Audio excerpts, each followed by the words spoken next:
In the previous podcast, we focused on safety practices and how arborists protect themselves, their crews, and the public. Today, we're going to look at the tools that make arboriculture possible. Arboricultural equipment, because tree care is not just about knowledge. It's also about using the right tools for the job and using them correctly. Arborists rely on a wide range of equipment to perform tasks such as pruning, planting, removal, and maintenance. Each tool has a specific purpose, and choosing the right tool improves both efficiency and safety. Let's start with basic hand tools. These include pruning shears, loppers, and handsaws. Pruning shears are used for small branches. Loppers are used for medium-sized branches. Handsaws are used for larger cuts where more control is needed. These tools allow arborists to make precise cuts, which is important for tree health. Now let's move to power tools. Chainsaws are one of the most commonly used tools in arboriculture. They are used for cutting larger branches and removing trees. Chainsaws must be used with care. Proper handling, maintenance, and safety awareness are essential. Pole saws are another important tool. They allow arborists to reach higher branches from the ground. This reduces the need for climbing in some situations. Now let's talk about climbing equipment. When working in the canopy, arborists use ropes, harnesses, and climbing systems. These systems allow arborists to move safely within the tree. Climbing techniques require training and practice. They must be performed using proper safety protocols. Aerial lifts are another option for accessing trees. These machines allow arborists to work at height without climbing.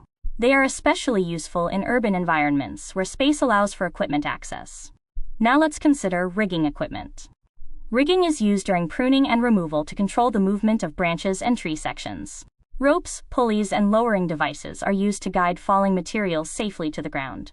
This is especially important in urban areas where space is limited and targets are present. Now let's talk about chippers. Chippers are used to process branches and wood into smaller pieces. This helps manage debris and allows for easier disposal or reuse. Chippers must be operated carefully. Improper use can result in serious injury. Now let's consider stump grinders.